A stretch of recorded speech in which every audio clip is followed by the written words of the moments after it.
जय हिंद, नमस्कार and welcome to the UPSC और जिंदगी नामा। साथियों, आप सबको मालूम है कि इस चैनल पर हम कर रहे हैं विभिन्न क्षेत्रों के विशेषज्ञों से करियर और जिंदगी पर संवाद। इस कड़ी में आज हमारे साथ हैं वसीम सिराज खान सर। सर, बहुत बहुत स्वागत है आपका। साथियों, सर का थोड़ा सा परिचय प्राप्त करेंगे जिससे बातचीत से आप कनेक्ट करें। सर यूपीएससी मेंटोर हैं, फेमस फैकल्टी हैं हिस्ट्री के। सर ने खान स्टडी ग्रुप और विजन आईएएस की फैकल्टी के रूप में बच्चों को काफी लंबे समय से मार्गदर्शन प्रदान किया है। और सर से आज हम बहुत सारी बातें करने वाले हैं, जिसमें सिविल सेवा की तैयारी, कोचिंग बनाम कॉर्पोरेट कल्चर जो आजकल आपको देखने को मिल रहा है उसमें, और अभ्यर्थियों की जिंदगी को भी हम आज सर के साथ एक्सप्लोर करेंगे। तो सर, पुनः बहुत बहुत स्वागत है आपका, और इस धन्यवाद बातचीत में शामिल होने के लिए आपका बहुत स्वागत। क्योंकि आप जैसे शिक्षक जब हमारे साथ जुड़ते हैं तो इस मंच की गरिमा अपने आप बढ़ जाती है। बहुत बहुत धन्यवाद, और आपको भी बहुत सारी शुभकामनाएं।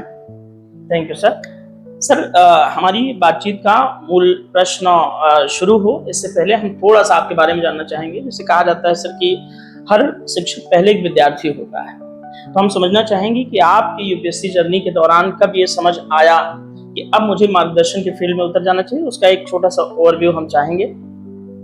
आपने बिल्कुल सही बात कही, लेकिन मुझे लगता है कि हर विद्यार्थी के अंदर भी एक शिक्षक होता है। किसी चीज को समझा देने से किसी को और कोई आपकी बात समझ जाए, जो संतुष्टि मिलती है, ये संतुष्टि ऐसी संतुष्टि है जिसको शब्दों में आप परिभाषित नहीं कर सकते। तो मुझे नहीं लगता कि यूपीएससी की तैयारी की वजह से मैं टीचर बना। मुझे लगता है कि अगर मैंने ये तैयारी नहीं भी की होती तो कहीं ना कहीं किसी न किसी रूप में मैं टीचर के रूप में ही होता। बिल्कुल। एक तो मुझे बोलने की बचपन से पुरानी आदत थी। घर पे अम्मा ने मुझे बहुत डांटा, किसी को देख लेते हो तो बहुत बोलते हो, बहुत बोलते हो। मुझे लगता है कि वो जो बहुत बोलने की कला थी मेरे अंदर, उसने कहीं ना कहीं मुझे ये हेल्प किया कि किसी को देख के बहुत बोलना, तो सामने विद्यार्थी उनको देख के बहुत बोलना। मैं कॉलेज में भी, कॉलेज के दिनों में, यूनिवर्सिटीज के दिनों में भी जो पढ़ने लिखने का तरीका था, जो मुझे सबसे सुटेबल लगता था वो ये था कि हमने पढ़ लिया, आप दूसरों को समझा दी। बहुत अच्छा सर। तो ये एक अंदरूनी चीज थी, शायद मेरे ख्याल से उसी की अभिव्यक्ति हुई कि मैंने सिविल सेवा में अपने प्रयास के बाद जब ये देखा कि इसमें मेरा चयन नहीं होगा, तो मैंने इसी को एक कैरियर ऑप्शन के तौर पे भी देखा। बिल्कुल सर, आपने पढ़ाते हुए अपनी टीचिंग जर्नी में बहुत सारे सफल असफल एस्पिरेंट्स आपने देखे। आपके अनुसार अगर उस एक अनुभव के आधार पे देखा जाए तो यूपीएससी या हम कहें कि सिविल सर्विसेज क्या है? देखिए, यूपीएससी और सिविल सर्विसेज अगर इसको सिर्फ कैरियर के तौर पे देखें तो एक नौकरी है, उससे ज्यादा कुछ नहीं है। लेकिन अगर थोड़ा सा और गहरे तौर पे देखें, दर्शन के तौर पे देखें, तो ये एक जिंदगी जीने का तरीका है जिसमें आप संघर्ष करते हैं, उस संघर्ष के माध्यम से सीखते हैं, उस संघर्ष में सफलता अर्जित करते हैं, उस सफलता के माध्यम से आप दूसरों की सेवा करते हैं, तो उससे जो एक संतुष्टि मिलती है। मुझे लगता है कि यूपीएससी को अगर एक ध्येय के तौर पे देखा जाए तो सामाजिक सेवा या सेवा के माध्यम से संतुष्टि प्राप्त करने का साधन है, इसको ऐसे देख सकते हैं। सर, हालिया दिनों में आपने देखा कि देश में एक बहुत बड़ा विवाद बेसिकली बिहार में छिड़ा, दो शिक्षकों को लेकर के। मैं बात कर रहा हूँ खान सर वर्सेस रोशन आनंद सर के विवाद को लेकर के। मैं जानना चाहता हूँ एक शिक्षक के तौर पर आप इस विवाद को कैसे देखते हैं? क्या इस तरह के विवाद हमारे शिक्षा और कोचिंग के प्राथमिक जो उद्देश्य हैं उससे भ्रमित करते हैं? देखिए, एक तो ये है कि मेरे ख्याल से इन दोनों का संबंध यूपीएससी से कम है, यूपीएससी की तैयारी से कम है। और पटना का भी सेंटर था, मेरा बचपन का एक सपना था पटना जाके पढ़ने का, इलाहाबाद जाके पढ़ने का, जो कि कभी पूरा हुआ नहीं, और किसी न किसी तरीके से मैं दिल्ली में आके टपक गया। तो पटना के हालात और बाकी दूसरे सेंटर्स के हालात के बारे में बहुत ज़्यादा मुझे अंदाज़ा नहीं है। इन दोनों टीचर्स के बारे में भी व्यक्तिगत रूप से मैं इनमें से किसी को नहीं जानता। सोशल मीडिया से ही इनके बारे में जानकारी मिलती है, सोशल मीडिया से बहुतों के बारे में जानकारी मिलती है, लोग अलग अलग क्षेत्र से जुड़े हुए। तो इस विवाद से एक चीज़ तो मुझे पता चली कि दोनों बहुत ही लोकप्रिय हैं। तो अगर लोकप्रिय होंगे तो कुछ ना कुछ तो कारण इस लोकप्रियता का रहा होगा। बिल्कुल। रही बात कि अगर ये लोकप्रिय हैं और पठन पाठन के कार्य की वजह से लोकप्रिय हुए हैं, विद्यार्थियों के कैरियर में उन्होंने सकारात्मक भूमिका निभाई है, उस वजह से लोकप्रिय हुए हैं, तो मन को थोड़ा दुख हुआ कि अभी जो ये चर्चा में थे वो उन कारणों से नहीं थे। बिल्कुल, ये किसी एक और पॉजिटिव कारण से, कारण से हाँ, नहीं। पॉजिटिव कारण से नहीं थे। हालांकि मैं व्यक्तिगत रूप से इन दोनों पे कोई टिप्पणी नहीं कर सकता, मैं दोनों को नहीं जानता। जी, मेरा संबंध यूपीएससी से रहा है। बीपीएससी या फिर और भी जो दूसरे लेवल के एग्जाम्स होते हैं, मैंने कभी उसकी पढ़ाई भी नहीं की भी नहीं, खुद भी नहीं की, तैयारी भी नहीं की और कराया भी नहीं, तो मुझे कोई बहुत ज्यादा जानकारी इनके बारे में नहीं है।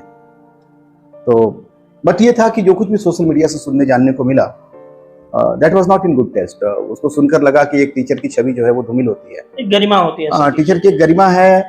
व्यक्तिगत त्याग के माध्यम से भी अगर उस गरिमा को बनाए रखने की जरूरत हो तो वो किया जाना चाहिए। बिल्कुल, मुझे नहीं लगता कि एक टीचर जो है वो एक भक्त पैदा करता है। अगर मैं तो कहता हूं कि विद्यार्थी, टीचर का काम है विद्यार्थी को अपना आलोचक बनाना, ना कि अपना प्रशंसक बनाना। मुझे याद आ रहा है सर, एक दिन फेसबुक पे आपकी एक लाइन थी इंग्लिश में, जब आपने कहा था कि भक्त विद्यार्थी नहीं हो सकता, भक्त सीख हाँ, नहीं वो हो मैंने जोश में कह दिया था। और तो ज्यादा कुछ नहीं देखा ना आपने। नहीं सर, बस हाँ, वही थी। वो सोशल मीडिया पे, मैं फेसबुक पे खास तौर से कभी किसी जमाने में तो बहुत एक्टिव था, जी, लेकिन अब थोड़ा सोशल मीडिया से दूर ही रहने की कोशिश करता हूँ मैं। फिर भी कभी कभी जोश आ जाता है बैठे बैठे कि कुछ कुछ किया जाए। हाँ, हाँ, तो मुझे ये लगता है कि अगर आपने अपने आस पास प्रशंसक बनाए हैं तो फिर आप टीचर नहीं है, अच्छे टीचर नहीं है। सही बात। टीचर का काम मुझे लगता है ये है, ठीक है, अगर कोई जो प्रेम है, जो सहज प्रेम है टीचर के प्रति, जो सहज भावना है टीचर के प्रति, वो तो ठीक है। लेकिन अगर स्टूडेंट्स आपके लिए गाली देने को तैयार हैं, दंगा करने को तैयार हैं, मारपीट करने को तैयार हैं, तो इस स्तर की भक्ति फिर आपने क्या, कौन से विद्यार्थी बनाए? जैसे कि इसमें इस विवाद इस विवाद में ये देखने को मिला, मैंने जब विद्यार्थियों की भीड़ देखी तो मैं तो दंग रह गया। हमने यूपीएससी की फील्ड में कभी इतने विद्यार्थियों की भीड़ नहीं देखी। आप याद करो कि किसी भी यूपीएससी टीचर, जो यूपीएससी का टीचर है, जो यूपीएससी को पढ़ाता है, उसके साथ क्या विद्यार्थियों का इतना बड़ा जन समर्थन है? कभी नहीं। उसको बच्चे फीस देने को तैयार नहीं है, यहाँ बच्चे जान देने को तैयार है। हाँ, सही बात। ठीक है, तो अब इस विडंबना को समझ पाना मेरे लिए भी थोड़ा सा मुश्किल रहा। लेकिन अगर मुझे लगता है कि एक भक्त जो भी होगा, अगर किसी का आप प्रशंसक बन गए तो फिर उससे आप सीख नहीं पाएंगे, मुझे ऐसा लगता है। बिल्कुल सर, विद्यार्थियों के लिहाज से आपने बहुत बड़ी बात बोली है कि जब आप भक्त ही बने रहेंगे, हाँ, तो आप अंतर नहीं कर पाएंगे, अंतर नहीं कर पाएंगे, और नहीं फिर टीचर का भी तो मंतव्य पूरा नहीं होगा ना। सही बात। भाई हम चाहते हैं कि देखिए, विद्यार्थी हमको माने, ये उद्देश्य नहीं है। उद्देश्य ये है कि विद्यार्थी ज्ञान के उस स्तर तक पहुंचे जो उसकी आवश्यकता है। हाँ, जो रिक्वायर्ड है। तो भाई हम तो एक माध्यम बनते हैं ना, हमारा एक स्तर है, विद्यार्थी को तो हमारे स्तर से बहुत ऊपर जाना है। ठीक बात। हम तो उसके लिए एक सीढ़ी बनते हैं कि आओ मेरे पीठ पे बैठो। तो अगर तुम हमारी ही ऊंचाई तक सिमट कर रह जाओगे तो फिर फायदा क्या होगा? मैं तो चाहता हूं कि तुम हमसे आगे बढ़ो, उलट के देखो और तुमको मेरे अंदर कमियां दिखाई दे, तुम इतना सीख जाओ कि मेरे अंदर कमियां दिखाई देने लगे। लेकिन अगर तुम ऐसे ही जीवन भर भक्त बने रहोगे मेरे, तो फिर तुमने क्या सीखा? सर, इसी बातचीत को थोड़ा सा और विस्तार देते हुए एक जिज्ञासा और है, जैसा कि ये विवाद का एक कारण ये भी हो सकता है कि आजकल आप देख रहे हैं शिक्षक एक ब्रांड बनता जा रहा है, एक ब्रांड बन चुका है, और विद्यार्थी निश्चित तौर पे एक क्लाइंट में परिवर्तित हो चुका है कॉर्पोरेट कल्चर की वजह से। सर, इस कॉर्पोरेट कल्चर ने शिक्षक विद्यार्थी संबंध को कैसे प्रभावित किया? इसको मैं थोड़ा दूसरे तरीके से देखूंगा। आपने कहा कि टीचर ब्रांड बनता जा रहा है, उस चीज को मैं नहीं मानता। मेरे ख्याल से आज से 17-18 साल पहले जब हम लोगों ने इस फील्ड को ज्वाइन किया था, जब पढ़ाना शुरू किए थे, उस जमाने में टीचर्स ब्रांड हुआ करते थे। टीचर्स के नाम होते थे, इंस्टीट्यूट पीछे रहता था, बच्चे टीचर्स को जानते थे, टीचर्स के पास आते थे। इंस्टीट्यूट एक फॉर्मल छोटा सा प्लेटफॉर्म होता था जहां की फीस वगैरह लेन देन की जा सके। आप जिसको कॉर्पोरेटाइजेशन कह रहे हैं, उस कॉर्पोरेटाइजेशन ने जो काम किया है वो यही तो किया है कि शिक्षक को ब्रांड ना बना के शिक्षक को हाशिए पे डाल दिया है। शिक्षक को हाशिए पे चला गया, सही मायने में, जो वो तो छुप गया है ना। तो जिसको आप ब्रांड कहते हैं, टीचर आज ब्रांड रहा ही नहीं। अब ब्रांड के अंदर टीचर रह रहे हैं, ब्रांड की अपनी आवश्यकता है, और जरूरी नहीं है कि उस ब्रांड की आवश्यकता विद्यार्थियों की आवश्यकता से मैच करे। बिल्कुल, क्योंकि ब्रांड जो बना है, जो कॉर्पोरेट सेक्टर और जो कैपिटल इन्वेस्ट किया है, उसको तो पैसा चाहिए। पुराने जमाने में जो टीचर्स होते थे उनकी एक नैतिक जिम्मेदारी होती थी, वो एक एक मार्क्स में आपके साथ होते थे, उसका क्रेडिट भी लेते थे। आज तो बच्चे बहुत दूर हो गए हैं। अच्छा सर, आजकल एक चीज और है कि निश्चित अवधि का पाठ्यक्रम का सब्सक्रिप्शन दिया जाता है, सब्सक्रिप्शन समाप्त होते ही हम कौन आप कौन, ये भी हो रहा है। हाँ, वो ठीक है, व्यवसायिक आवश्यकताएं होती होंगी वैसी, जी। लेकिन मुझे लगता है कि जिसको आप टीचर ब्रांड कह रहे हैं, उस जमाने में मुझे खुद याद है कि मैं किसी टीचर के पास गया पढ़ने के लिए, उनका भी ब्रांड था, उनका भी इंस्टीट्यूट था। मैं हिस्ट्री पढ़ने गया, घर से पैसे बहुत कम मिले थे, तो एडमिशन लेने को लेकर मैं उधेड़बुन में था। तो सिर्फ मैं उस टीचर के पास चला गया। आज तो टीचर के पास विद्यार्थी आ ही नहीं पाते। हाँ, सही बात। वो तो एग्जीक्यूटिव लोग हैं, एक्सपर्ट लोग हैं, मार्केटिंग एक्सपर्ट हैं, पता नहीं कैसे कैसे एक्सपर्ट घुस गए इस फील्ड में। वही कॉर्पोरेट। हाँ, जब विद्यार्थी जब टीचर के पास आ गया और जब मैंने सर से यही कहा कि सर मेरे पास इतने ही पैसे हैं, उन्होंने कहा कि ठीक है तुम एक काम करो, तुम क्लास में बैठो, तुम पढ़ना शुरू करो। टीचर कभी भी बिल्कुल बिजनेसमैन नहीं हो सकता अगर वो टीचर है। वही हाल हमारा भी था। जब हमने कोचिंग शुरू की तो 4 साल तक मैंने ऑप्शनल पढ़ाया अपने शुरू के दौर में, इससे पहले कि मैंने दूसरों को ज्वाइन किया। 2008 से लेकर लगभग 2012 तक मेरी हिम्मत नहीं हुई कि मैं किसी से पैसा मांग सकूं। विद्यार्थियों को जो लगता था कभी दे दिया खुद से तो ठीक है, वरना हम तो पढ़ाए जा रहे थे। शुरू में ऐसा करना पड़ता है, शुरू में ऐसा करना पड़ता था कि भाई कोई आए आपको जाने, वो ब्रांडिंग भी थी एक तरह से। लेकिन एक बार ऐसा भी समय आया कि जब विद्यार्थी आने लगे, ठीक ठाक आने लगे, उसके बावजूद भी हिम्मत नहीं होती थी। हाँ, ये सोचते ही रहे कि अब किसी और को रखें इस सब कामों के लिए, ये सब मैनेज करने के लिए। तब तक कुछ यूपीएससी के सिलेबस में भी चेंज हुआ, ऑप्शनल सब्जेक्ट्स नहीं रहे, कुछ अपना भी कुछ नजरिया बदला, फिर ज्वाइन करना पड़ा हमें भी किसी ब्रांड को, फिर उसके सेवा में हम भी रहे, फिर दूसरे के सेवा में रहे। तो टीचर की जो ऑटोनॉमी है, जो स्वायत्तता है, जाहिर सी बात है कि वो तो कॉम्प्रोमाइज हो जाएगी जब आप किसी बड़े ब्रांड के तहत आप वो नहीं दे पाएंगे जो आप देना चाहते हैं। सर मेरे दिमाग में अभी एक चीज़ आ रही है, जैसे जब मैं ब्रांड टीचर कह रहा हूँ तो आप कह रहे हैं कि पहले ज़माने में टीचर ब्रांड हुआ करते थे। थोड़ा सा मुझे अंतर समझाइए कि पहले के ब्रांड अब के ब्रांड टीचर में मुख्य अंतर। अब तो देखिए ब्रांड किसी भी चीज का हो सकता है, आप रील बना के ब्रांड बन सकते हैं। यही आज जो है, आज शिक्षा या यूपीएससी की जरूरत एक तरफ जी, बाजार की जरूरत एक तरफ, लोगों की भावनात्मक जरूरत एक तरफ। तो अगर हम यूपीएससी के टीचर हैं तो हमारी प्राथमिक जिम्मेदारी यही है कि हम ध्यान रखें यूपीएससी की जरूरत को। यूपीएससी तो नहीं बदली है, बिल्कुल, विद्यार्थी बदल चुका है, विद्यार्थी को कुछ और चाहिए। तो वैसे विद्यार्थी को कुछ और चाहिए, वैसे विद्यार्थी को तो हम एडमिशन ही नहीं देते अपने यहाँ, अगर टीचर के हाथ में होता तो। कल को अगर विद्यार्थी को चाहिए कि टीचर डांस करे, उसको अच्छा लग रहा है, तो क्या टीचर क्लास में डांस करेगा? बिल्कुल नहीं। हमारे लिए तो सिंपल सी बात है कि यूपीएससी का एक सिलेबस है, उसकी अपनी एक रिक्वायरमेंट है, जागरूकता का एक स्तर है, बौद्धिकता का एक स्तर है। उस स्तर तक आपको पहुंचाना हमारा काम है, उस स्तर तक आपको पहुंचाने की कोशिश करेंगे। उस कोशिश में हम कितने कामयाब होते हैं, कितने कामयाब नहीं होते हैं, वो एक समय की बात हो सकती है। लेकिन अगर आप पॉपुलैरिटी, लोकप्रियता किसी भी तरीके से प्राप्त करें, आजकल देखा होगा आपने कि अक्सर बात होती है कि भाई सोशल मीडिया का दौर है, आप भी सोशल मीडिया पे आइए। हम लोग ब्रांड के अंदर छुपे हुए थे, हम कभी सोशल मीडिया पे कभी नहीं देखा होगा आपने हमें। बिल्कुल, हम भी अब आने की कोशिश कर रहे हैं, ठीक है। हम इसी अहंकार में रहे, या ये कहिए कि इसी गुमान में रहे कि चीजें ठीक है, लेकिन ये रील बनाकर लोग हमारे पैरों की जमीन खिसक ले गए, है ना। तो अब हमें भी कहीं ना कहीं लगता है कि ऑनलाइन एक प्रेजेंस होनी चाहिए। शायद ये भी वजह हो सकती है कि हम आपके पास आए हुए हैं, ठीक है, आपने हमें बुलाया अपने आदर से, लेकिन हमारा भी अगर कोई स्वार्थ ढूंढे तो यही है कि हम भी चाह रहे हैं कि हमारी ऑनलाइन उपस्थिति दिखे लोगों को। लेकिन इस उपस्थिति में जो मुख्य उद्देश्य है टीचिंग का, वो उद्देश्य गायब नहीं होना चाहिए। बिल्कुल। लोकप्रियता प्राप्त करने के लिए कंट्रोवर्सी का सहारा ले लेना, चीप हरकत का सहारा ले लेना, यहाँ तक कि हमने गाली देते हुए सुना है लोगों को क्लास के अंदर। मजा तो बहुत आता है, लेकिन क्या ये सारी चीजें अपेक्षित हैं एक टीचर से, या फिर जो हमारा साध्य है क्या वो चीज पूरी हो पाती है? वो चीज तो नहीं हो पाती पूरी। बिल्कुल सर, इसमें काफी शानदार जवाब आए आपके। अब थोड़ा सा सर समझना चाहते हैं, जैसे जिस चीज को आज लोग ज्यादा भुना रहे हैं टीचिंग में, कहते हैं कि आज तकनीक का दौर है, एआई, आर्टिफिशियल इंटेलिजेंस बहुत डोमिनेट कर रहा है। हम समझना चाहेंगे कि सिविल सर्विसेज की तैयारी को कितना प्रभावित किया एआई ने।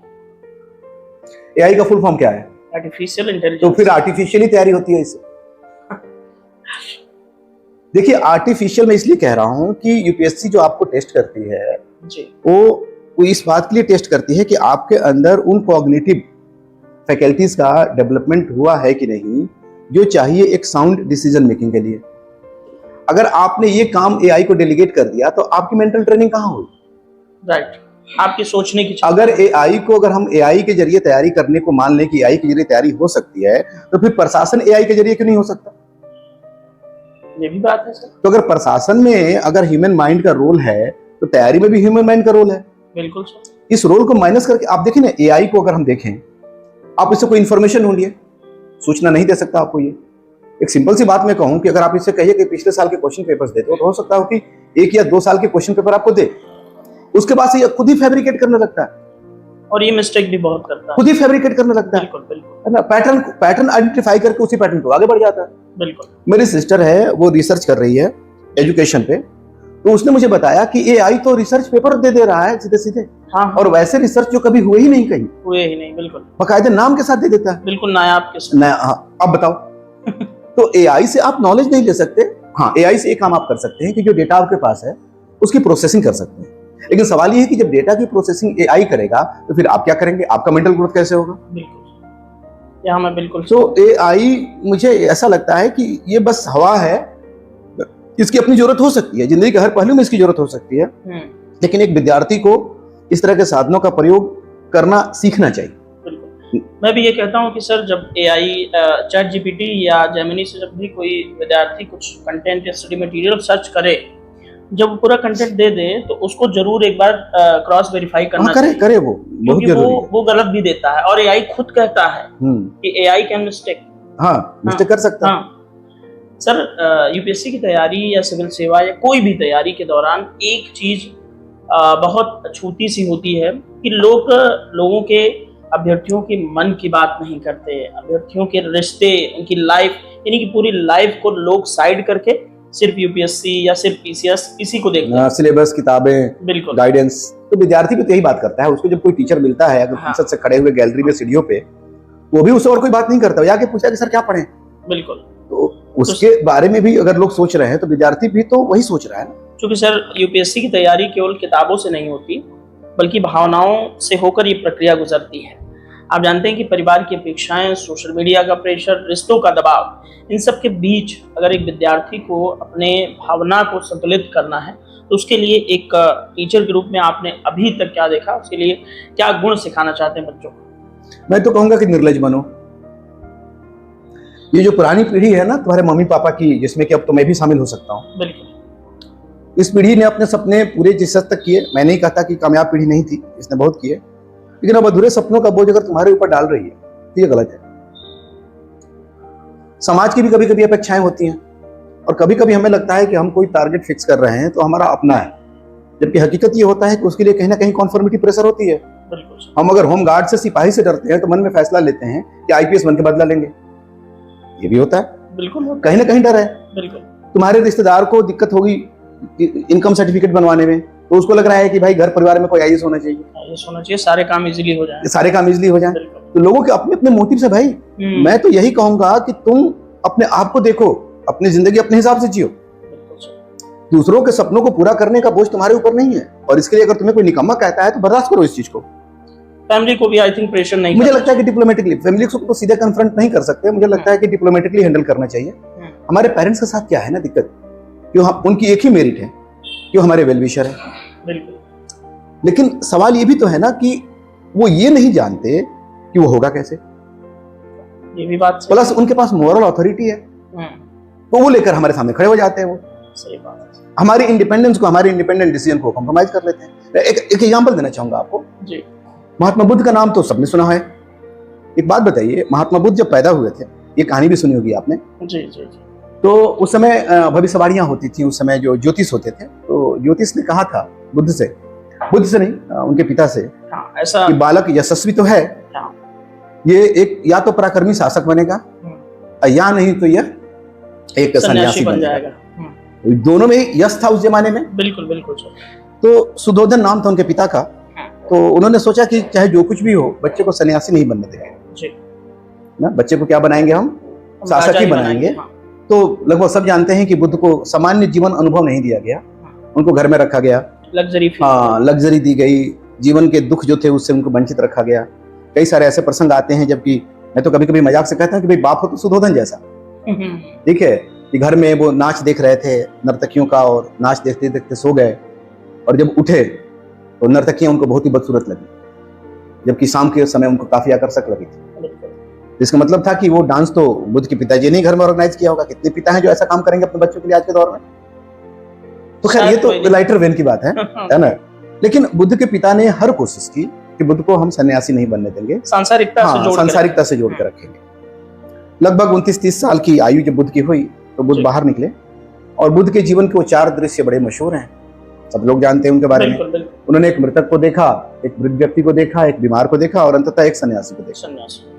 जो साथ गया था उससे उन्होंने हर बार पूछा ये कौन है, उसने बताने की कोशिश की और हर बार बुद्ध का ये था कि क्या मेरे साथ भी ऐसा होगा? उसने कहा कि हाँ आपके साथ भी ऐसा होगा। फिर बुद्ध निकल पड़े, उनको लगा कि जीवन दुख में है और दुख के लिए निकल पड़े। अब एक बात बताइए आप, अगर बुद्ध ने बचपन से ऐसे दृश्य देखे होते तो क्या बुद्ध के जीवन पे यही प्रभाव पड़ता? बिल्कुल अलग होता चीज। क्या यही प्रभाव पड़ता? नहीं पड़ता ना जी नहीं। अब आप सोचिए कि उनके जो पिता थे वो कर क्या रहे थे? क्या वो बच्चे को सन्यासी बनने से रोक रहे थे या कि उसके सन्यासी बनने के लिए अनुकूल दशाएं तैयार कर रहे थे? ये दूसरी बात है सर, अनुकूल दशाएं तैयार कर। लेकिन सोच क्या रहे थे? में जाने देते तो बात। लेकिन सोच क्या रहे थे? वो सोच रहे थे कि शासक बनेंगे, सन्यासी नहीं बनने देंगे। लेकिन वो जो कर रहे थे उसका प्रभाव क्या पड़ने वाला था? दरअसल उल्टा हो गया। हमारे गार्जियन बहुत बार आज के दौर में ऐसे ही है, बिल्कुल जो हमारा भला चाहते हैं उनको पता नहीं, वो हमसे परिणाम चाहते हैं, रिजल्ट चाहते हैं, उनको नहीं पता और जो करते हैं वो सदिच्छा से करते हैं। बिल्कुल है ना। लेकिन उसका जो प्रभाव होता है भाई, तो विद्यार्थियों के ऊपर ये जिम्मेदारी बनती है कि उस प्रभाव को आपको सीखना पड़ेगा कि उस चीज को कैसे काउंटर करें। थोड़ा निर्लज भाव होना चाहिए आपके अंदर। इतना अच्छा आप क्यों बन रहे हैं? इतना अच्छा ना बेटा बनने की जरूरत है ना इतना अच्छा बेटी बनने की जरूरत है। मैं तो कहता हूँ, क्लास के अंदर भी कहता हूँ कि अपने वीडियोस मेरे घर पे मत दिखा देना, ठीक है। मैं कहता हूँ कि अगर तुम धोखा दे रहे हो तो भी ठीक है, डिप्लोमेसी से काम ले लो ना भाई। अगर एक बहुत ही सिंपल सी बात है कि अगर हमको सिगरेट पीना है तो कोई जरूरी है कि बाप के मुंह पे धुआं फेंकें? एकदम सही बात। तो सोशल इंस्टीट्यूशन से हम कन्फ्रंट नहीं करेंगे लेकिन डिप्लोमेटिक रहेंगे। और ये डिप्लोमेसी मुझे लगता है कि विद्यार्थियों को अपने निकट पारिवारिक संबंधियों के साथ भी, जिसमें माता पिता भी शामिल है, उनके साथ भी अपनानी पड़ेगी। ये बिना मतलब कि जो समय से पहले की रेस्पॉन्सिबिलिटी की 20 साल की उम्र हो गई अब तक कुछ नहीं किया, मम्मी क्या सोच रही, पापा क्या सोच रहे हैं, जीवन में कुछ भी बड़ा अचीव करते हैं उसमें समय लगता है भाई। धैर्य रखो, बिल्कुल, और कन्फ्रंट मत करो। तुम्हारे माता पिता तुम्हारे लिए एक साधन है, जैसे समय एक संसाधन है, तुम्हारी बुद्धिमत्ता एक संसाधन है, तुम्हारा सामाजिक परिवेश एक संसाधन है, वैसे माता पिता भी एक संसाधन है, उनका आशीर्वाद एक संसाधन है। तो तुमको प्रशासक बनकर भी तो संसाधनों का प्रयोग ही करना है। तो तुम अपनी सफलता के लिए अपने करियर में उन संसाधनों का प्रयोग करो। सर ये तो हुई माँ बाप की बात। परिवार से लड़ने की बात, 2-3 चीजें और हैं जो बहुत प्रभावी हैं, जैसे सोशल मीडिया तो एक अलग रख देते हैं, लेकिन उससे ज्यादा महत्वपूर्ण है व्यक्ति के रिलेशनशिप, जिस पर हम आगे बात करेंगे। ये यूपीएससी की उम्र है, 21-20 वर्ष में बच्चे आईएएस की तैयारी करने आते हैं। मैं चाहूंगा कि इस पे थोड़ा सा आप तैयारी के दौरान रिश्तों का जो दबाव होता है उससे कैसे बचें या उसका कैसे संतुलन। मेरे ख्याल से आप शायद कह नहीं पा रहे हैं कि किन संबंधों की बात, लेकिन जो मैं समझ पा रहा हूँ और आपने मुझे भेजा था उसमें भी कुछ था ऐसा। आप प्रेम संबंधों की बात करें। प्रेम संबंधों, हाँ बिल्कुल। इसमें देखिए प्रेम संबंध बड़े ही सहज हैं और यूपीएससी की तैयारी पर उसका क्या प्रभाव पड़ता है वो ये इस बात पे डिपेंड करता है कि प्रेम से संबंधित आपका दर्शन क्या है। बिल्कुल, आप प्रेम को क्या समझते हैं? आप प्रेम को क्या समझते हैं? बिल्कुल ठीक है। अगर प्रेम आपको शांति देता है तो ठीक है, लेकिन प्रेम आपको बेचैनी देता है, उद्विग्नता देता है, क्रोध देता है, तो किसी ने फोन नहीं उठाया आपका बीपी हाई हो गया, तो ऐसे संबंध में क्यों रहना भाई।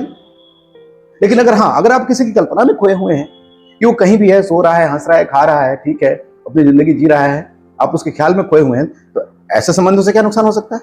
ये तो बड़ी अच्छी बात है। अच्छी बात है ना। तो बात सिर्फ प्रेम की नहीं है, प्रेम की अपनी समझ कैसी है ना। अब एक झरना गिर रहा है मान लो आप, तो उस झरने को देखकर कोई कविता लिख सकता है, बिल्कुल। उस झरने में कोई थूक सकता है, जाके जूता फेंक सकता है, पत्थर फेंक सकता है। तो मैं प्रेम को दोष नहीं दूंगा, प्रेम संबंधों को दोष नहीं दूंगा, लेकिन प्रेमियों को दोष दिया जा सकता है। ठीक है कि प्रेमियों ने प्रेम को कैसे देखा, कैसे समझा, है ना। प्रेम आपके लिए प्रेम क्या है? आपके लिए प्रेम क्या है? आपके लिए प्रेम यह है कि सामने वाला हर वक्त आपकी सेवा में उपस्थित रहे। तो आपने अपनी जिंदगी भी तबाह कर ली, उसकी भी कर दी। ज्यादातर प्रेमियों की यही इच्छा है। हाँ, तो फिर तो विध्वंसक हो गया ना वो, डिस्ट्रॉय कर दिया आपको। ऐसे विध्वंसक प्रेम से क्या फायदा। अब फिर कुछ लोग होते हैं जो कहते हैं कि भाई प्रेम अगर विध्वंसक ना हो तो फिर प्रेम कैसा। तो ऐसे लोगों को तो फिर कुछ नहीं कहा जा सकता ना। बिल्कुल। ऐसे लोगों के लिए, बल्कि ऐसे लोगों को समझाने की जगह दूसरों को समझाया जाता है कि अक्ल की बात ना कर किसी दीवाने से, और बढ़ जाएगी वहशत तेरे समझाने से। क्या बात है सर। ठीक है, तो ऐसे लोगों को मेरे ख्याल से इनके हाल पे छोड़ देना चाहिए। वक्त ही इनको सिखाएगा, वक्त ही सीख पाएंगे, वक्त से ही सीख यूपीएससी पाएंगे। की जो तैयारी है, बहुत सारे अभ्यर्थी इसको जिंदगी मान बैठते हैं। ऑफ कोर्स एक लंबी जर्नी है तो जिंदगी हो भी जाती है, क्योंकि सर सिविल सेवा की परीक्षा की तैयारी करने वाला अभ्यर्थी एक बार जब घर से निकलता है, एक दिन जब हम आप मिले थे, हमारी बात हुई थी कि एक बार जब हम घर से निकलते हैं तो फिर हम घर कब वापस आते हैं। मेरा सवाल यही है सर कि जब एक अभ्यर्थी एक बार घर से जब निकलता है तो क्या कभी सुकून से वापस घर जा सकता है? मैं तो नहीं जा पाया।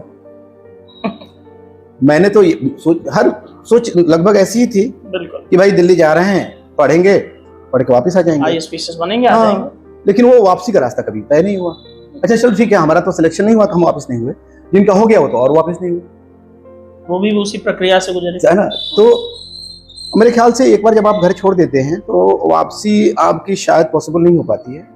छोटे छोटे डिसीजंस होते हैं जो आपकी लाइफ को अफेक्ट करते हैं, है ना। आपने पटना चुना कि इलाहाबाद चुना कि दिल्ली चुना, आपने ये कॉलेज चुना कि वो कॉलेज चुना, आपने ये इंस्टीट्यूट चुना कि वो इंस्टीट्यूट चुना। जब आप ये फैसले ले रहे थे, छोटे छोटे बड़े छोटे लग रहे थे, लेकिन एक बार जब आपने फैसला ले लिया तो फिर उसके बाद के आपके जीवन अनुभव को प्रभावित करने में इन फैसलों की बहुत बड़ी भूमिका रही।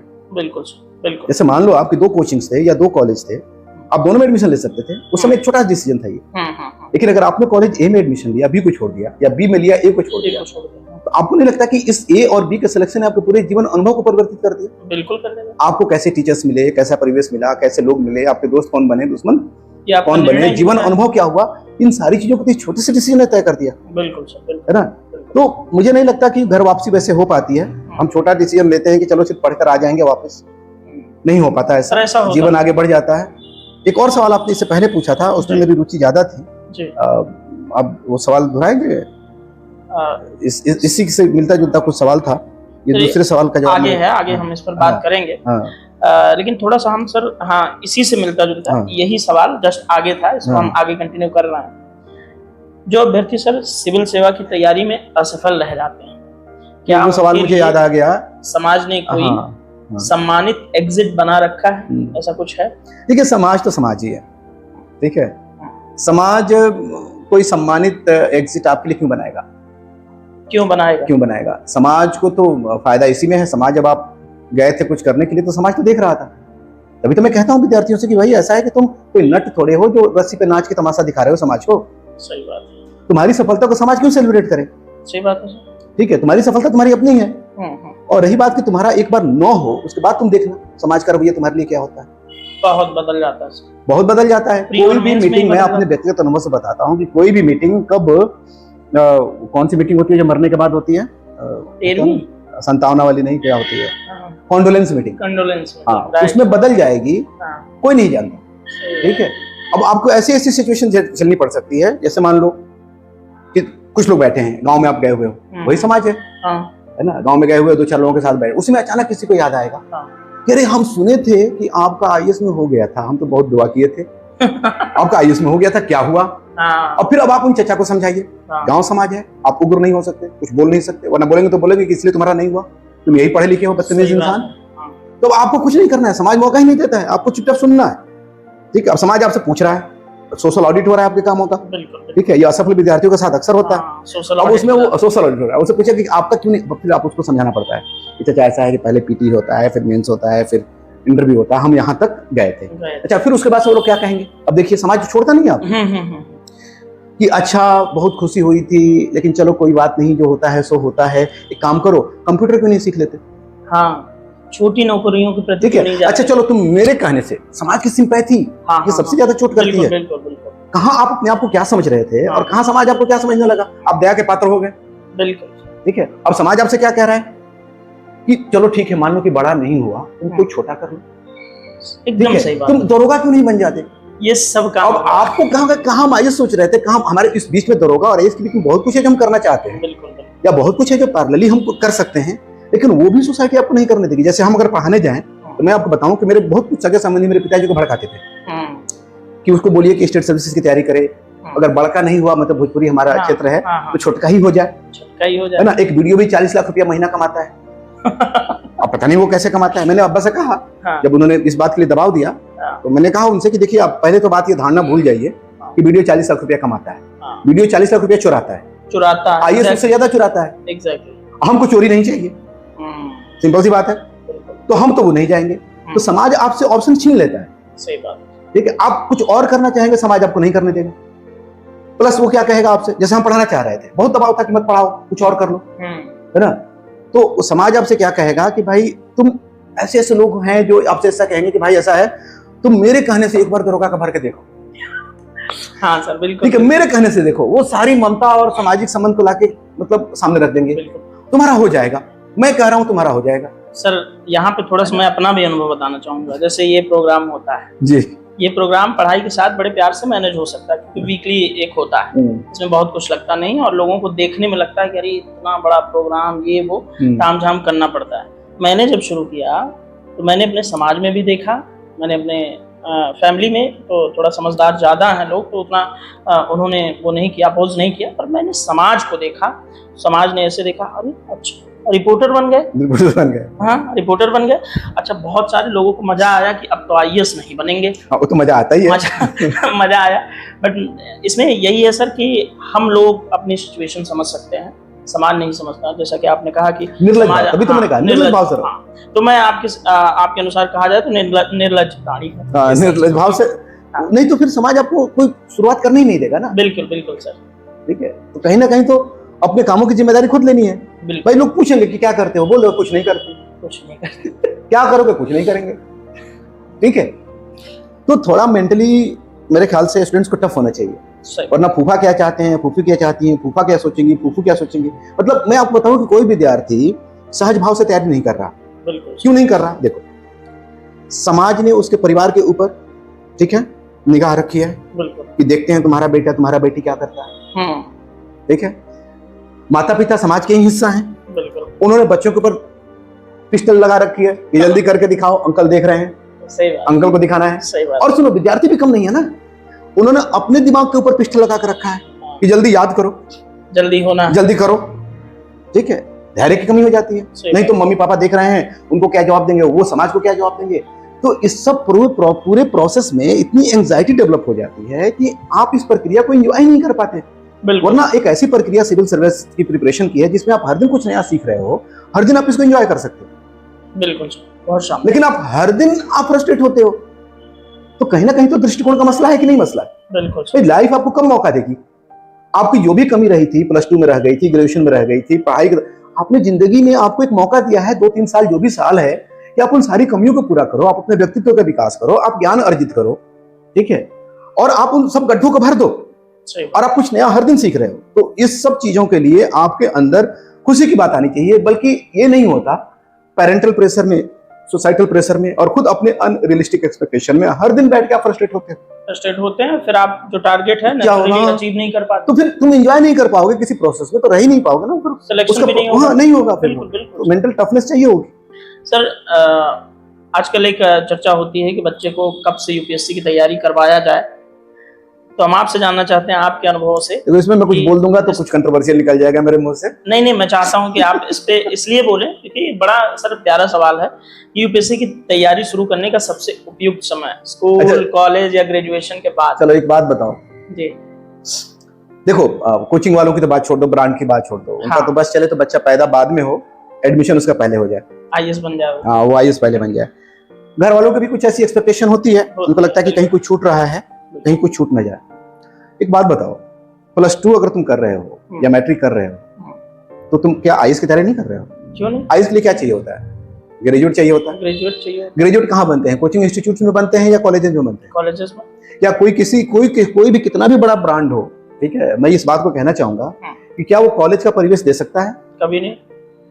तो ये जो कॉलेज को हाईजैक करके एडमिशन लेने की जो प्रवृत्ति है, बहुत सारे बच्चे, ये कहने की बात है कि कॉलेज के साथ साथ कर लें, बहुत बार ऐसा होता है कि जो बच्चे अच्छे कॉलेज में नहीं जा पाते हैं वो कोचिंग की तरफ पूरी तरह से शिफ्ट हो जाते हैं, बल्कि कोचिंग की ही तैयारी मेन तैयारी हो गई।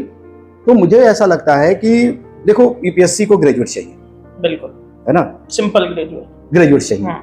यूपीएससी का उठा के देख लो, है ना, ग्रेजुएट कॉलेज और यूनिवर्सिटीज में बनते हैं, ग्रेजुएट कोचिंग वाले नहीं बनाते। ठीक है, एक और चीज मैं कहना चाहूंगा कि अगर यूपीएससी को ग्रेजुएट चाहिए तो हम कोचिंग वाले फिर क्या कर रहे हैं? ठीक बात। ठीक है। हाँ। तो हम कोचिंग वालों का बड़ा लिमिटेड रोल है। हाँ। लिमिटेड रोल ये है कि हमारे देश का जो एजुकेशन सिस्टम है उसमें हर ग्रेजुएट वो ग्रेजुएट नहीं होता जो यूपीएससी के दिमाग में है।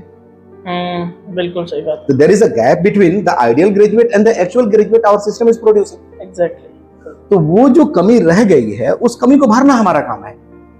उसको भरते भरते हम कोचिंग वाले इतने महत्वाकांक्षी हो गए हैं अब, ठीक है, कि अब उस सिस्टम को ही, इंडिया के एजुकेशन सिस्टम को ही हम रिप्लेस करना चाह रहे हैं। उसको बाईपास करके हाँ। भाई अगर कोई 9th क्लास में है, 10th क्लास में है, 9th और 10th की चीजों को पढ़ रहा है और दिमाग का सहज उसका विकास हो रहा है, तो क्या आईएएस की तैयारी नहीं है? क्यों नहीं? वो उस प्रक्रिया अगर में वो +2 ठीक से कर रहा है तो क्या आईएएस की तैयारी नहीं है? क्यों नहीं? ग्रेजुएशन ठीक से कर रहा है तो क्या आईएएस की तैयारी नहीं है? क्या ग्रेजुएशन में लिखना नहीं सिखाया जाता कि तुम अलग से, तुम क्या सिखा रहे हो अलग से भाई? वहाँ आंसर राइटिंग की तैयारी हो रही है। नहीं, तुम क्या सिखा रहे हो अलग से? ये तो एक मिथ बना है। मतलब होता है ना वो बस वाली जो दवा बेचते हैं कि पहले हम दर्द पैदा करेंगे ठीक है, और फिर हम समाधान देंगे। सही बात है। तो देखो ब्रांडिंग तो ऐसी होती है। मार्केटिंग के तो रूल सबको पता है कि उसमें आपको पहले फियर इंट्रोड्यूस करना होगा, आपके अंदर से कॉन्फिडेंस तोड़ना होगा। ठीक है। अब एक बात बताओ, आंसर लिखने की ही बात है। ठीक है। आंसर लिखना बहुत ही सहज और सिंपल काम है। जैसे आंसर लिखना एक मेंटल प्रोसेस है। ठीक है। आपने मुझसे कुछ पूछा, मुझे उसका आंसर देना है। जैसे आपने मेरा नाम पूछिए मेरा नाम क्या है? सर आपका नाम क्या है? मेरा नाम वसीम सिराज खान है। आंसर राइटिंग इतनी आसान है। हो गया, बिल्कुल सही बात है ना। लेकिन मॉडल आंसर के नाम पे, बढ़िया आंसर के नाम पे, औपचारिकता के नाम पे लोगों ने टेम्पलेट बना दिए हैं भाई साहब।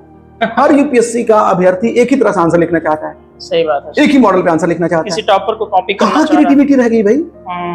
यूपीएससी ने कभी कुछ कहा ऐसा थोड़ा ना। यूपीएससी की दो ही शर्तें हैं कि एक तो तुम अपने शब्दों में लिखो उत्तर को, और दूसरा जितने शब्द में कहा गया उतने में लिखो। लेकिन मार्केट की एक्सपर्टीज जरा देख लीजिए। बॉडी ऐसे है, इंट्रोडक्शन ऐसे है, कंक्लूजन ऐसे है, बॉक्सेस ऐसे है, अंडरलाइनिंग ऐसी है। इतनी एक्सपर्टीज बिना मतलब की डेवलप हो गई है जिसका कोई मतलब ही नहीं बनता है।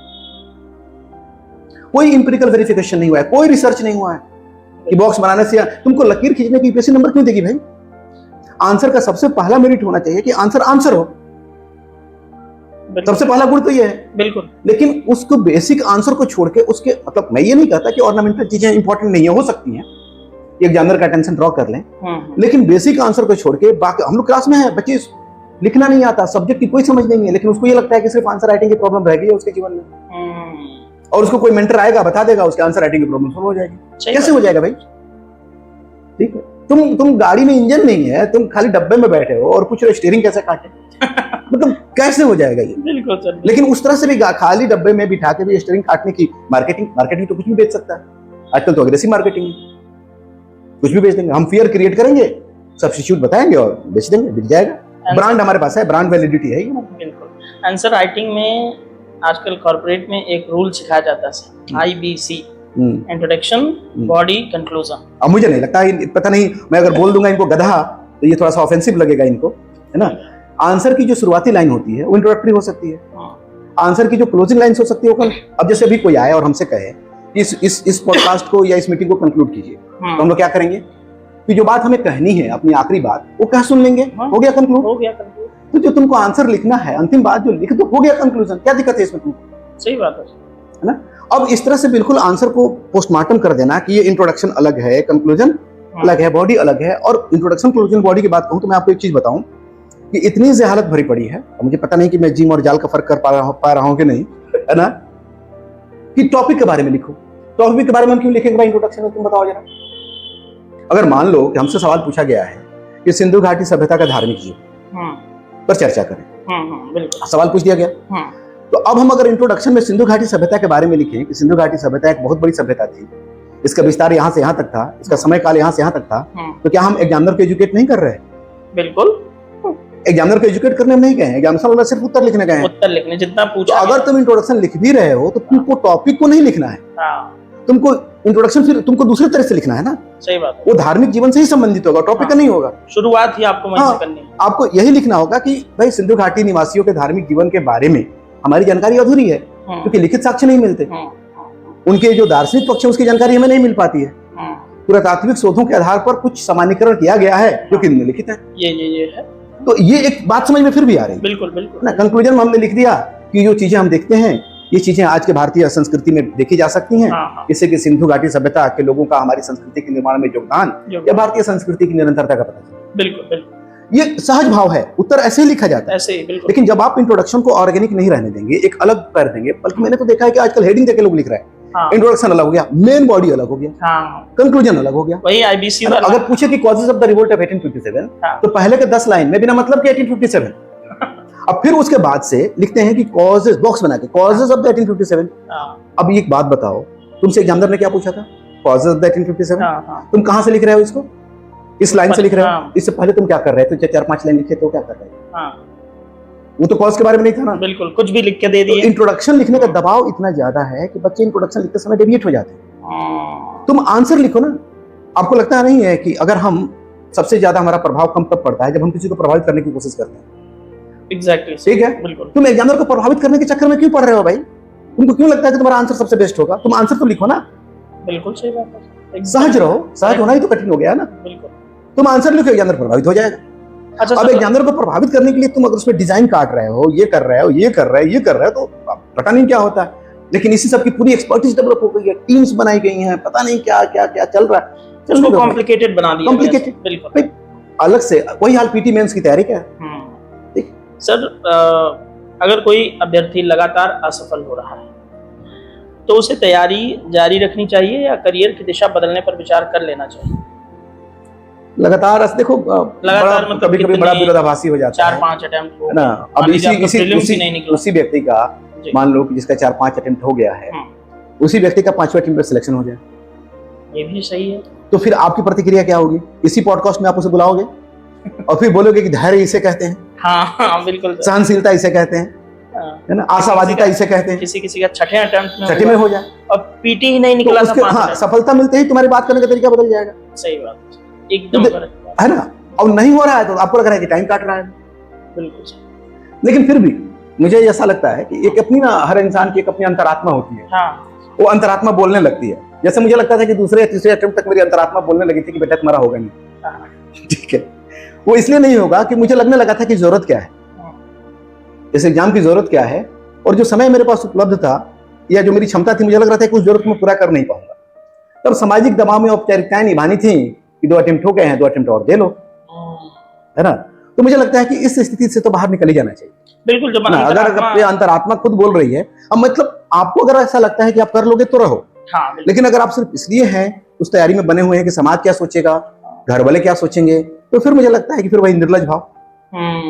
ठीक है, फिर वो नेगेटिव हम करने गए थे, नहीं हुआ, एक्सेप्ट कर लो, भाग लो वहां से, कुछ और करो भाई। बिल्कुल। लेकिन अगर तुमको लगता है कि नहीं तुम कर लोगे तो करते रहो। बिल्कुल। यहाँ पे कोई ऑब्जेक्टिव रूल नहीं बनाया जा सकता। सर, दिल्ली, प्रयागराज, पटना, जयपुर, इंदौर, बहुत सारे सेंटर्स हैं यूपीएससी या सिविल सर्विसेज की तैयारी। सर, इन शहरों में रहना बड़ा महंगा होता है, महंगा किराया, लाइब्रेरी की फीस, खाना और अन्य दैनिक खर्च। क्या ये कोचिंग वालों की फीस नहीं जोड़ी आपने इसमें? वो भी जोड़ ली। सॉरी सर, मिस्टेक से, लेकिन हम वो भी तो महंगा करता है ना पूरी प्रक्रिया को। वो तो सर बहुत बड़ा प्रेशर है शुरुआत में जो पड़ता है। तो हम जो दैनिक जीवन पड़ता है उसकी बात करें तो क्या ये आर्थिक दबाव सर कई प्रतिभाशाली विद्यार्थियों की तैयारी को प्रभावित करते हैं? इसे आप बिल्कुल करता है, क्यों नहीं करेगा, क्यों नहीं करेगा, आप बताओ। दिल्ली में मेरे ख्याल से खर्च सबसे ज्यादा है। ऑनलाइन एजुकेशन का एक बेनिफिट तो यही हुआ है ना कि बहुत सारा ऐसा खर्च था जो हम बाहर, घर से बाहर निकल के करते थे, वो आपका बच गया, वो आपका बच रहा है। ऑनलाइन की लोकप्रियता का एक भी बहुत बड़ा कारण है, बिल्कुल, और ये उचित है ना। इसकी ऑनलाइन एजुकेशन की सार्थकता तो यहीं पर है। तो आर्थिक दबाव पड़ जाता है, लेकिन फिर ये हम एक ऐसी बात कहूंगा जो थोड़ी सी मतलब परंपरा से विचलित होगी जी, कि अगर आपका परिवार वहन करने की स्थिति में है, अगर आपको लगता है कि कर सकता है वो, तो आप बिना मतलब के टेंशन में मत आओ। सही बात। माता पिता को सबसे ज्यादा खुशी तब मिलती है जब अपने बच्चों पे पैसा खर्च करते हैं। मेरे पिताजी मद्रास में थे, उनको छुट्टी नहीं मिलती थी, तो एक दिन छुट्टी लेते थे मुझे मनी ऑर्डर करने के लिए, और उस दिन वो सबसे खुश होते थे। तो मैं ये कहना चाहूंगा कि तुम मतलब विद्यार्थियों से कि तुम अननेसेसरी प्रेशर में मत आओ, इतना खर्चा हो रहा है, वो खर्चा हो रहा है। अगर परिवार सक्षम है, कर सकता है खर्चा, तो करो ना, क्या दिक्कत है। तुम पेरेंट्स कहते हैं, वो प्रेशर डालते हैं, लेकिन उनको भी खुशी इसी बात से मिलती है। वो भी तो बोलते हैं ना, मेरा बेटा, अगर वो बोले मेरा बेटा घर पे पढ़ रहा है, उनको मजा नहीं आएगा। बोले मेरा बेटा दिल्ली में तैयारी कर रहा है, मजा आएगा, तो मजे लूटने दो उनको, तुम भी थोड़े लूट लो, क्या दिक्कत है। बिल्कुल सर, बेहद शानदार सर। सर, हमारी बातचीत काफी मजेदार भी रही, गंभीर मुद्दों को भी आपने टच किया। अब इस बातचीत का अंतिम पड़ाव है। अंतिम पड़ाव के रूप में हम सेगमेंट 5 में रैपिड फायर के रूप में आपसे 10 छोटे सवाल पूछते हैं और हम उम्मीद करते हैं कि आप उसके छोटे जवाब दें, लेकिन अगर किसी प्रश्न का उत्तर आपको लगे कि अच्छा है तो थोड़ा सा लंबा भी आप कर सकते हैं। सर, एक कोई ऐसा शब्द जो आपको सबसे बेहतर तरीके से मतलब वसीम सिराज खान सर को परिभाषित करे, शब्द या लाइन? सुबह से सोच रहा हूँ लेकिन कोई उत्तर मिला नहीं। फिर अभी बैठे बैठे मैं सोच रहा था कि बस इस सवाल का जवाब आएगा तो मैं यही बोलूंगा, अहम ब्रह्म मैं ही ब्रह्म हूँ, मैं ही आदि हूँ, मैं ही अंत हूँ। ठीक है, यही मैं कहना चाहूंगा। बिल्कुल सर, जीवन में सबसे बड़ी सीख आपको किस व्यक्ति से मिली? व्यक्ति कौन व्यक्ति क्या परिस्थितियां सिखाती हैं ज्यादा बेहतर तरीके से। बिल्कुल। लेकिन अगर हम व्यक्तियों की बात करें तो मेरे पिताजी हम लोग पैट्रियार्की के विक्टिम भी रहे हैं और बेनिफिशियरी भी रहे हैं। आज की तरह से नहीं था कि पापा घर में आए तो पापा करके सर पे चढ़ गए। पापा घर के अंदर, हम घर के बाहर। भाई उनको एक व्यक्ति के रूप में हमने कभी अच्छे से हम जान ही नहीं पाए, साइलेंट जनरेशन थी हमारी।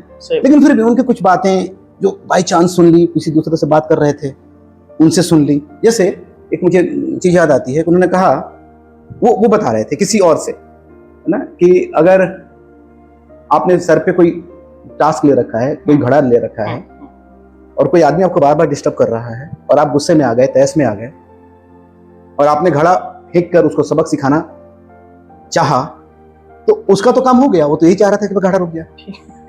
तो ये एक जो चीज है इसको मैं हमेशा ध्यान रखता हूँ। दूसरी चीज मेरे पिताजी की, उन्होंने मुझसे कभी नहीं कही सीधी बात, इस तरह से नहीं होता था। प्रीचिंग और पैट्रियार्की का अलग रिलेशन था, कहीं से गुजर के। उसी को भी मैं कोशिश करता हूँ, हालांकि हर वक्त नहीं हो पाता है, कि जो भी चीज तुम्हें गुस्से में सूझे, क्रोध में सूझे, वो मत करो, टाल दो उसको, उस वक्त टाल दो। अगर तुमको लगता है कि उसको करना है तो बाद में सोच समझ के कर लेना, लेकिन अगर अभी लगता है ना कि इसको थप्पड़ मारना, उस वक्त रुक जाओ। थप्पड़ मारना है तो ठीक से सोच समझ के बाद में जाकर मार लेना, ढूंढ के मार लेना, अच्छे से मारना। हाँ, लेकिन अगर गुस्से में कोई चीज सूझ रही है तो उस चीज को उस वक्त टाल ना। तो कुछ तो कुछ ऐसी शिक्षाएं, हालांकि व्यक्तिगत अंततः तो हम अपने अनुभव से ही सीखते हैं, और बल्कि कभी कभी तो हम अपने अनुभव से भी नहीं सीखते। पिताजी का ही कहना था कि कभी कभी हमें लगने लगता है कि अब हम मैच्योर हो गए, अब हम बड़े हो गए, जीवन समझ गए, लोगों को समझ गए, लेकिन तभी जीवन में कुछ ऐसा हो जाता है कि लगता है कि अब तो कुछ नहीं समझे। ये भी है सर, ये भी है ना।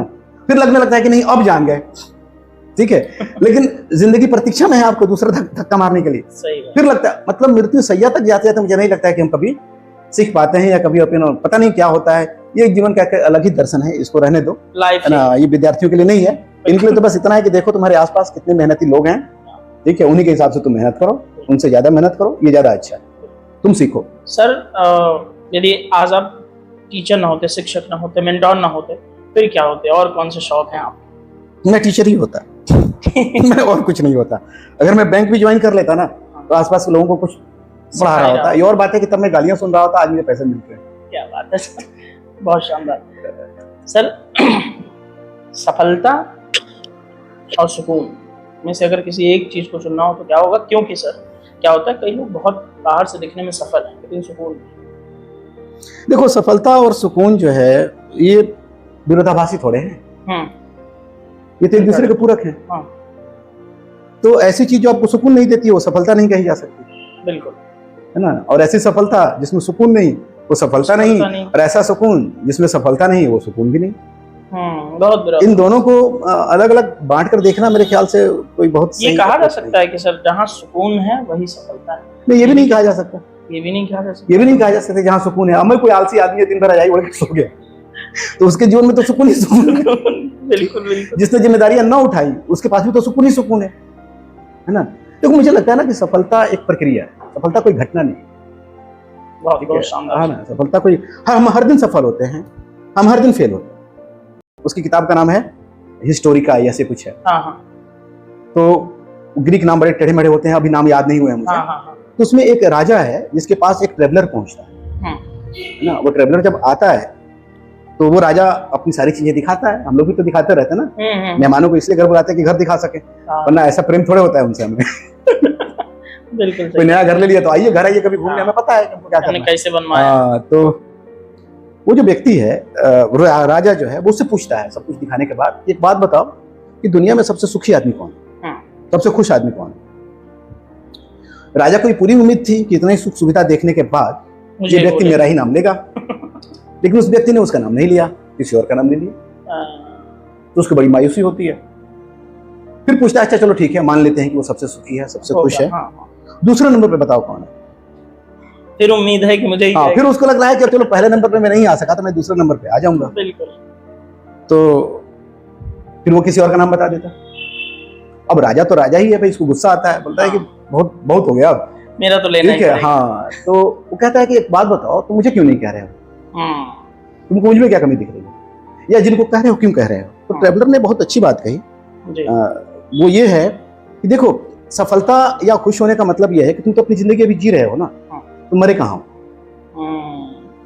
तुम्हारी जीवन अभी पूरी कहाँ हुई है, यात्रा कहाँ पूरी हुई है कि तुम मान लो कि तुम जी रहे हो, अभी तुम मरोगे, तुम मृत्यु तक कैसे पहुंचते हो ये भी तो हमें देखना होगा। बिल्कुल। फिर मृत्यु के बाद दुनिया तुम्हें कैसे याद रखती है, हमें ये भी तो देखना होगा। बहुत गुण और शानदार दर्शन है इसमें, ठीक है।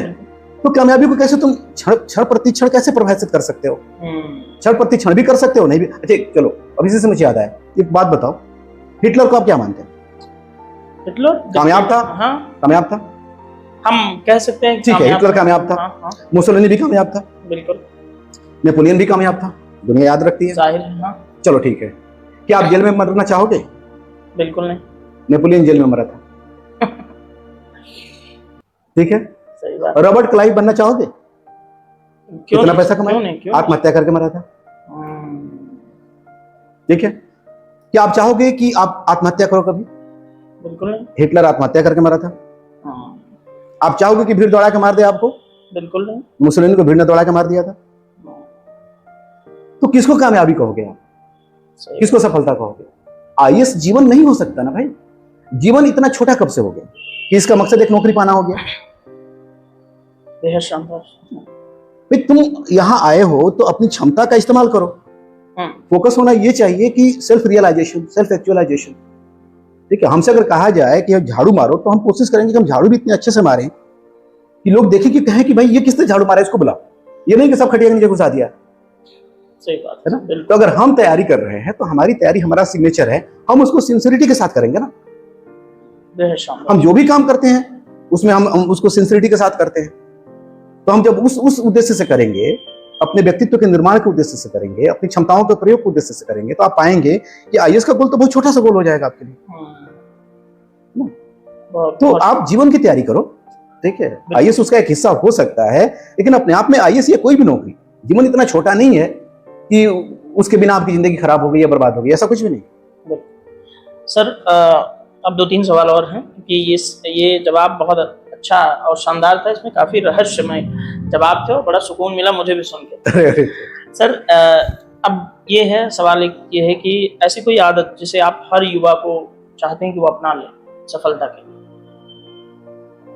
ऐसी कोई आदत जो युवा अपना ले? हाँ, आज का युवा खुद को अपना ले, खुद को अपनाने से बेहतर कुछ भी नहीं, क्योंकि आज के युवा के ऊपर इतना प्रेशर है, वो जो है वो ना होकर कुछ और बन के दिखाने की। बिल्कुल, वो खुद को अपना ले। और रही बात आदत की, तो मुझे लगता है कि हेल्थ को प्रायोरिटी दें, उससे ज्यादा जरूरी इस दुनिया में कुछ भी नहीं। कुछ भी नहीं, बिल्कुल सर। कोई ऐसी किताब या व्यक्ति या कुछ भी परिस्थितियां जिसने आपकी सोच को बदला? ये तय कर पाना बड़ा मुश्किल है, मेरी सोच तो हर दिन बदलती है, और वो सोच मेरी खुद की सोच मेरी सोच को बदल देती है। तो किसी एक व्यक्ति को ढूंढना, किसी एक किताब को ढूंढना मेरे लिए बड़ा मुश्किल काम है, शायद मैं न ढूंढ पाऊं। कुछ हो सकते हैं, एक इवेंट हो सकता है, कोई इवेंट हो सकता है या नहीं भी हो सकता, ये भी एक चीज है। मतलब मैं ये ढूंढ नहीं पा रहा हूँ कि किस व्यक्ति ने मुझे प्रभावित किया। जनरली मैं व्यक्तियों से प्रभावित नहीं होता हूँ। कोई पुस्तक उससे भी प्रभावित? पुस्तकें तो अपने अक्सर सिलेबस की आदमी पढ़ता है, और यूपीएससी की फील्ड में आने के बाद जो इसकी लिमिटेड जरूरत है, एक समय ऐसा है कि हम लोगों ने पढ़ना लिखना बंद कर दिया, क्योंकि उसके बाद अगर आप पढ़ते हैं तो आप दार्शनिक हो जाते हैं, फिलोसोफर हो जाते हैं, थिंकर हो जाते हैं, और यूपीएससी के सिलेबस में उसकी कोई जगह नहीं रहती, तो फिर क्लास में भटकने लगते हैं। तो फिर वही आपने कहा ना, बिग ब्रांड कोचिंग वाले, उनके जो अनुशासन वाली जो टीम है वो आपके ऊपर ये क्या बता रहे हैं आप, ये तो नहीं है। एक ऐसा समय आया कि कहा गया कि भाई आप पढ़ाई लिखाई बंद करो, ज्यादा दर्शन एनसीईआरटी है, विपिन चंद्रा है, खुद भी इसी में रखो, बच्चों को भी इसी में रखो। तो ये टीचिंग का एक बहुत बड़ी मतलब ये दुर्भावना तो नहीं कहूंगा मैं, एक विडंबना है कि हमें सीखना बंद करना पड़ता है। ठीक है, हम सिखाते सिखाते हमें खुद सीखना बंद करना पड़ता है कहीं। जैसे कि उसके आगे हम जाएंगे तो उसके आगे स्कोप ही नहीं है ना, फिर बिल्कुल उसके आगे हम अपॉर्चुनिटी नहीं है, कोई हमें सिखाने नहीं देगा, बच्चे सीखने को तैयार नहीं है। क्योंकि सर आपके जवाब इतने रहस्यमयी हो रहे हैं और सोचने पर मजबूर कर रहे हैं, तब मैं जो सवाल पूछ रहा हूँ वो बहुत बच बचा के मैं पूछ रहा हूँ। अरे नहीं, आप पूछिए, आप तो पूछिए। सर कठिन समय में आपको सबसे ज्यादा ताकत किससे मिलती है? फैमिली, दोस्त, खुद से, या तो कठिन समय आए तब तो डिसाइड किया जाए। ये भी बात है, इसीलिए मैं कह रहा हूँ, बच के पूछ रहा हूँ मैं। मुझे नहीं लगता है कि कठिनाई ना एक परसेप्शन होता है। मान लीजिए किसी और, आप जिसको कठिनाई मानते हैं वो हाँ। किसी के लिए आसानी है। बिल्कुल बिल्कुल। तो कभी कभी हमें इस आदत से बचना चाहिए कि अपने दुखों को बढ़ाया चढ़ा के, है ना, सिंपैथी लेने के लिए या फिर अपने किसी भी चीज की व्याख्या करने के लिए कि बहुत कठिनाई थी इसलिए हम नहीं पढ़ पाए, हाँ। बहुत कठिनाई थी ये हो गया, नहीं, इसकी उससे बचो, है ना। हाइप क्रिएट नहीं करना चाहिए। कठिनाइयों का हाइप मत क्रिएट करो। बिल्कुल। जो व्यक्ति जहां है वहीं परेशान है, सब लोग जी रहे हैं ना, ठीक है, तुम भी जियो। अच्छा सर, कहा जाता है कि इस समय इंडिया की डेमोग्राफिक डिविडेंड में है और दुनिया की सबसे बड़ी युवा आबादी भारत में रहती है। तो युवाओं को डेडिकेटेड एक सवाल हमारा है कि अगर आपको एक दिन के लिए पूरे भारत के युवाओं से कुछ कहना हो, क्या कहेंगे? मैं तो भटका दूंगा उनको। लेकिन फिर भी मुझे एक शेर याद आ गया, हाँ। कि 2-3 शेर याद आ गए इस मुद्दे पे। तो जी।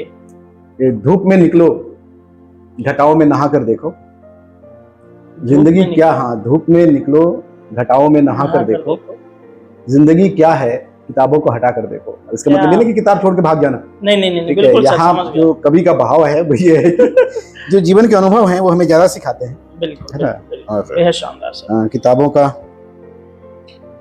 इसलिए अनुभव की कोई बहुत ज्यादा भूमिका रह नहीं जाती है जीवन में। आपने कहा ना, एक सवाल पूछा था आपने कि आपका अनुभव क्या कहता है, तो हमारे अनुभव की एक विशिष्ट ऐतिहासिक पृष्ठभूमि है, वो उसमें अर्जित किया गया अनुभव है। वही अनुभव दूसरे के काम आएगा कि नहीं हमें नहीं पता। ठीक बात सर, ठीक है ना। तो ये मैं अनुभव की बात को मैं भी मतलब लगता है कि आपका अनुभव क्या कहता है। अब देखो, आपके दादाजी का अनुभव जो कहता है कि आप उस हिसाब से चल लोगे आज? शायद नहीं, शायद नहीं। ठीक है, आज से 10 साल पहले जो हमारा अनुभव था, हमारी तैयारी का अनुभव था, कि आज के विद्यार्थी उस हिसाब से चल लेंगे? शायद नहीं। हर जनरेशन को अपनी बात, अपना रास्ता बनाना पड़ता है। बिल्कुल बिल्कुल। इस पे एक और शेर याद आ गया मुझे जी। ठीक है, मेरे एक दोस्त शायर हैं, अमीर इमाम साहब जी, तो वो ये कहते हैं कि मेरे अशार न सुनना न सुनाने देना, मैं जब दुनिया से चला जाऊं मुझे जाने देना। अमीर भाई कोई गलती हुई तो माफ कीजिएगा, ठीक है, कि मेरे अशार न सुनना न सुनाने देना, मैं जब दुनिया से चला जाऊं मुझे जाने देना, मत बताना कि बिखर जाएं तो क्या होता है, नई नस्लों को नए ख्वाब सजाने देना। क्या बात है। तो पुरानी पीढ़ी डरा देती है हमें, ऐसे नहीं करोगे तो ये हो जाएगा, ऐसे नहीं करोगे तो ये हो जाएगा, जीवन बहुत कठिन है, जीवन बहुत ये है। मिला जुला कर यही कहने को है कि जीवन बहुत कठिन है, तुम डर के रहो। क्यों डर के रहें?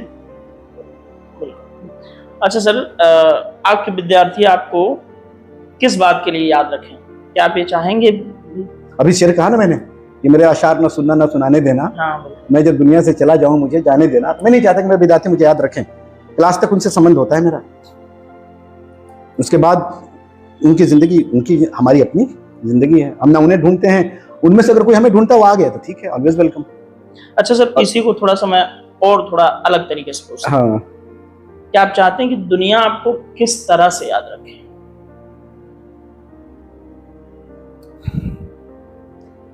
दुनिया, मैं क्या चाहूं इसमें कि दुनिया मुझे कैसे याद रखे? दुनिया बस मुझे ऐसे याद रखे कि एक ऐसा बंदा था जिसने जिंदगी को जिया, ठीक है, चाहे जैसे हालात थे वो हंसता रहा, मुस्कुराता रहा, गाता रहा, ठीक है, प्रकृति को एंजॉय करता रहा।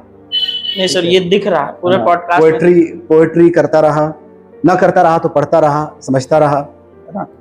और कैसे, मुझे नहीं लगता कि और कोई टिपिकल इमेज में मैं अपनी चाहता हूं कि जो कैरी, इससे बड़ी बात कुछ नहीं हो सकती सर। जो आपने बात बोली, बस ये होना चाहिए कि वो भयमुक्त रहा, जीवन से डर नहीं।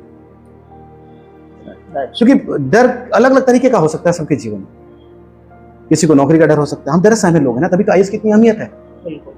हमें होमगार्ड से डर लगता है तो हम आईपीएस बनना चाहते हैं, ठीक है, जैसे होता है ना, हम पढ़ाई का मकसद ही चेंज कर दिया इस वजह से। तो हमने जैसे पढ़ाई का मकसद नौकरी के अलावा भी कुछ होता है, हम भारतीय समाज में नहीं सोच पाते, डरा हुआ समाज है। बिल्कुल बिल्कुल। तो जैसे होता है ना कि गरीब आदमी कोई काम करे, है ना, तो उससे पहले वो क्या पूछता है कि कुछ मिलेगा खाने को।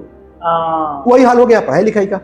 हम क्यों पढ़े लिखे, नौकरी मिलेगी, खाने को मिलेगा। तो पढ़ने लिखने से तुम्हारा दृष्टिकोण परिवर्तित होता है, जीवन पर, इसको तो समाज ने मान्यता दी ही नहीं कहीं। तुम्हारी चेतना का स्तर बदलता है, इस संसार के मायने बदल जाते हैं, ठीक है, इसको तो मान्यता समाज ने दी नहीं कभी। तुम पढ़ लिख के अगर अभी एक दुकान खोल लो तो लोग कहेंगे कि तुम पढ़ लिखे क्यों जब तुम दुकान खोले। सही बात। फिर पढ़ाई लिखाई का मकसद अलग था, दुकान खोलने का मकसद अलग है, जीविका से अलग भी पढ़ाई लिखाई का मकसद हो सकता है। इस चीज को एक ऐसे समाज में, जो समाज उतना प्रोस्पेरस नहीं है, जहाँ संसाधनों पर इतना ज्यादा दबाव है, वो नहीं देख पाता है। यहाँ अच्छी पढ़ाई का मतलब है कि नौकरी मिल जाए, ठीक है। बिल्कुल। हमारे ही देश में रिसर्चर गाली सुनते हैं बेचारे, बाकी जगह जो अमीर देश है वहाँ तो रिसर्चर गाली नहीं सुनते। बेहद शानदार सच में।